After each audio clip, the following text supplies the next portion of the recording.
The tourist laughed as he kicked the royal Corgi, thinking he'd get away with it. But when the guard broke protocol and took a step forward, the crowd froze. What happened next shocked everyone. Buckingham Palace shone under the sunlight, its grand walls reflecting the chaotic energy of the tourist-filled streets. Crowds pressed against the gates, waving their phones, snapping pictures, recording videos, flooding their social media with stories. Here, at the heart of Britain, voices from all over the world blended together. English, French, Chinese, Spanish. But nothing commanded more attention than the unmoving royal guards. They stood at the entrance, like chess pieces in a grand game. Still, silent, unshakable. Their scarlet tunics fit perfectly, their towering bearskin hats making them appear like ancient warriors. People screamed in their faces, made ridiculous gestures, tried to make them laugh, but they never reacted. Today, that would change. Too, he walked with pride, head held high, as if he owned the world. The royal Corgi, small, fluffy. His tiny paws barely touched the ground as he confidently trotted along the palace gates under the watchful eyes of security. This wasn't just any dog. This was a living symbol of the monarchy, a beloved companion of the royal family, a furry guardian of British tradition, and tourists adored him.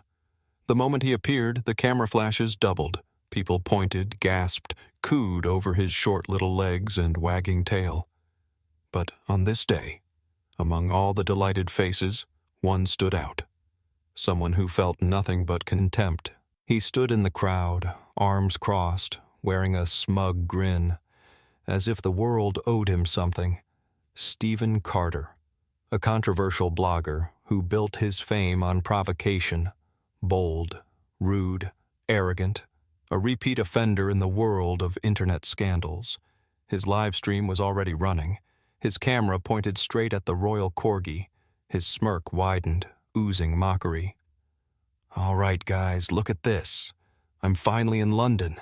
Where's all that royal magic people keep hyping up? Oh, wait. Here it is." His tone dripped with sarcasm. He zoomed in on the Corgi, his grin stretching even wider. The famous royal Corgi, so important, so spoiled, so overrated. The way he said it, even people who didn't know him could feel it. He was up to something. The crowd was too busy admiring the Corgi to notice. Nobody suspected that, in just a moment, Stephen Carter would cross a line that should never be crossed. This was the moment that would go down in history. He stood out from this crowd, not just because of his height, his expensive designer suit, or his overconfident stride, but because of the aura of entitlement that surrounded him. He moved like a man who always got what he wanted. His phone stretched out in front of him, his voice casual yet commanding, his signature smirk suggesting that he owned the moment, and that everyone around him was just a background character in his next viral video. Stephen Carter, a social media star with millions of followers, a man who built his brand on humiliation. Waiters became incompetent clowns in his videos. Strangers turned into laughingstocks. Ordinary people were nothing more than props for his content. To him, the world was a playground, and he made the rules. Today, he had a new target, the Royal Guard. Stephen moved through the crowd, his camera recording, the red light on his GoPro blinking, capturing everything from multiple angles. He was relishing the moment. This video would be legendary. "All right, guys, check this out." His voice rang out loudly. "I'm finally in London. Where's all that British elegance, that royal charm?" He dragged out the last words mockingly, his camera sweeping across the motionless guards at Buckingham Palace. He paused, savoring the tension, letting it build. "These guys, they're just standing there. Are they even alive? Or are they just wax figures?" A few heads turned. A murmur rippled through the crowd. Some recognized him instantly and began recording. Everyone knew, If Stephen Carter was here, a show was about to begin.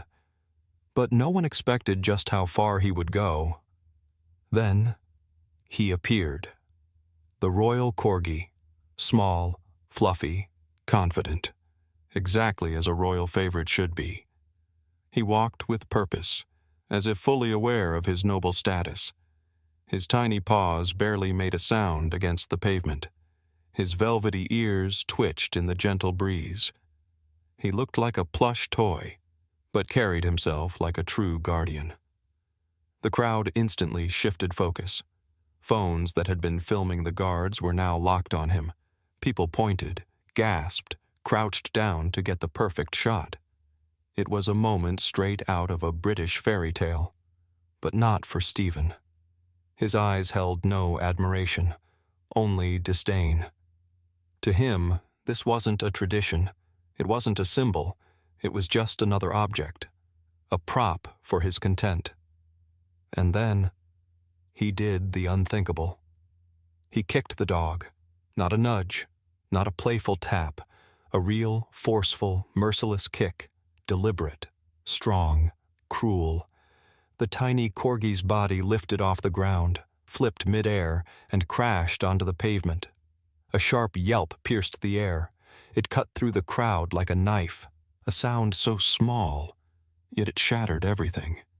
Shock. The crowd froze. The cameras stopped moving. Someone exhaled too sharply. Someone gasped, loudly. Someone didn't even process what had just happened. 1 second of pure silence. The guard standing nearby did not move, but something changed. In that moment, he broke protocol. The crowd stopped. For one fleeting moment, it felt like the entire world had stopped. No sound. No movement. Even the distant hum of the city felt alien. Hundreds of people stood motionless in front of Buckingham Palace. It was as if they had all forgotten how to breathe. Somewhere far away, a water bottle hit the pavement. The sound reverberated like thunder. Someone gripped their purse strap, their fingers turning white. Someone lowered their phone, unable to comprehend what they had just seen, and every single gaze shifted to the guard. He stood right there, tall, unshaken. But something had changed. Physically? No. He hadn't moved. His muscles remained stiff. His rifle stayed firmly in his grip. But those closest to him felt it. The air around him had shifted. A pressure. A tension. As if the atmosphere itself had thickened. He did not look down at the dog. He did not inhale sharply. He did not clench his fists. But the weight of the moment was crushing, like the pause before a storm. Stephen Carter didn't understand. He stood there, phone still recording, still believing he was in control, still thinking this was his show. But something was off. The crowd wasn't reacting the way he expected. He anticipated laughter, flashing cameras, an explosion of new followers. Instead, he saw their faces. They weren't laughing. They were horrified. Some people had even stepped away, as if he were contagious. They weren't looking at him. Not anymore. Their eyes were locked on something else. The guard. He was supposed to stand still. It was his duty. Years of training, thousands of hours of discipline, a lifetime of self-control, all to never react. But this wasn't someone yelling in his face. This wasn't someone mocking him. This was something else. Those closest to him felt it first. The shift, the crack beneath the perfectly emotionless mask. He wasn't moving, but it felt like he already had. The crowd felt it too, even if they didn't understand why. The air was changing, a pressure was building, and everyone knew this wasn't over. This couldn't end like this. In that moment, the guard broke protocol. It lasted only a moment, The guard, a man trained to be a living statue, conditioned to stand firm no matter the circumstances, moved. No warning, no words, no wasted motion. His step forward was fast, calculated, and precise, the movement of a soldier trained not in anger, but in absolute efficiency. The punch landed hard, a sharp, controlled strike straight to the chest. Stephen Carter didn't even have time to process what had happened. Just moments ago, he stood before the guard like a winner, convinced that everything was unfolding according to his plan. But now, his body was flying backward. The crowd gasped as the sheer force of the impact sent him skidding across the pavement before he crashed onto his back. Pain shot through him, momentarily blinding his senses. His head smacked against the stone, the air ripped from his lungs, and for a terrifying second he couldn't breathe. Shock. No one could believe what they had just witnessed. And then the crowd erupted. "The guard moved! He broke protocol! He hit him! I got it on camera! This is insane!" Phones shot into the air, recording every second. But it wasn't over. The guard, the same unshakable, immovable soldier, took a step forward, then another. The crowd held its breath. They had never seen anything like this. Stephen, still reeling from the impact, lifted his head. His vision was spinning, his body aching, but the true pain was only just beginning. It was the moment pure fear set in. Stephen scrambled backward, raising his hands. "Hey, man, it's cool. It was just a joke." But he had no idea who or what he was speaking to. The guard before him wasn't just a soldier. He was something more. He wasn't angry. His face showed no rage, only purpose. Stephen realized, far too late, that this time it was real. He thought he could do whatever he wanted. But now he understood his mistake. The crowd parted. It was as if nature itself recognized that something monumental was happening, something that wasn't supposed to occur, yet here it was. 2 more guards stepped forward. Their movements were synchronized, precise, like well-calibrated machines. Red uniforms immaculate, polished boots reflecting the light, rifles gripped with steady hands. There was no frantic rushing, no shouting, no hesitation. They simply moved. Stephen felt them approaching before he even turned his head. It was like the air around him had dropped in temperature, burning cold against his skin. "Hey! It was a joke! Man, come on! It's just a dog!" His voice cracked into a nervous laugh, but even he could hear how weak it sounded. The crowd didn't laugh. No one backed him up. It was as if they had all silently agreed that he was no longer one of them. Something untouchable. Something they wanted no part of. But the most terrifying thing? The guards didn't respond.